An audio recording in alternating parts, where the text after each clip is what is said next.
আসসালামু আলাইকুম গাইস। তো বাইকটার বিষয়ে একটু কথা বলবো, চলুন চলতে চলতে কথা বলি।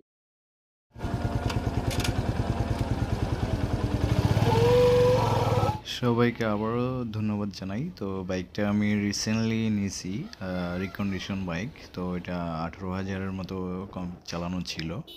তো আমি অলমোস্ট 200 কিলোমিটারের মতো চালাইছি এই পর্যন্ত।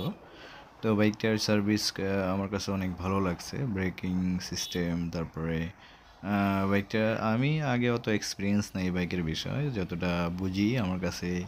আগে আমি পালচার বাইক চালাইতাম, সেক্ষেত্রে আমার কাছে এইটার সাউন্ড সিস্টেম, তো মাইলেজ, তারপরে ব্রেকিং সিস্টেম, এটা অনেক ভালো লাগছে আমার কাছে। তো অলমোস্ট এখনও ভালো চালাইতেছি।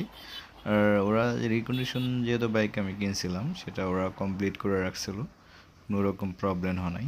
তো অলমোস্ট কমপ্লিট। আমার মনে হয় কিছুদিন পরে আমার বাইকের মোবাইলটা পাল্টাতে হবে, কারণ মোবাইলটা হয়তো পুরনো।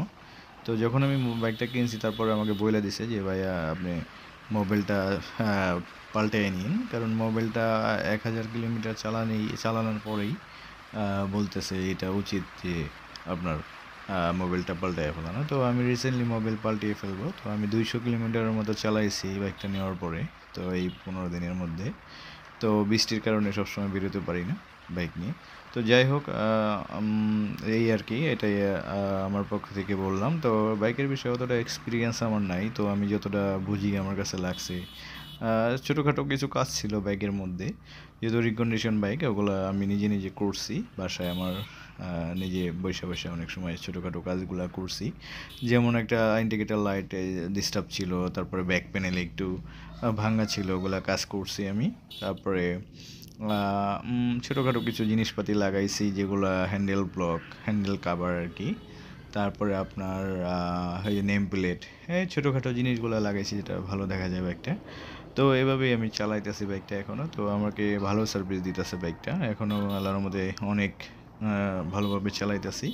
তো যারাই আপনারা বাইক কিনবেন, ভালো করে চেক করে বাইকটা কিনবেন। আমি আমার ফ্রেন্ডে নিয়ে গেছিলাম, ও ছিল বাইকের মিস্ত্রি, কারণ ফ্রেন্ডের মতো আর কি এলাকার। তো ওকে নিয়ে যে বাইকটা টান দেওয়া, টেস্ট টাইপ দেওয়ার পরে আমি বাইকটা আর কি নিছি। তো বাইকটার কালার আমার কাছে অনেক ভালো লাগছে, যেহেতু এই কালারটা একটু ডিফারেন্ট কালার, আর এটা আগের মডেল ছিল। যাই হোক, আগের মডেল হোক আর এখনকার মডেল হোক, তো অ্যাবজেট ভার্সন 2 সবই আল্লাহর মতে একই রকম সার্ভিস দেয়। তো ইনশাল্লাহ সবাই যারা অ্যাবজেট ভার্সন 2 কিনবেন, বেস্ট অফ লাক।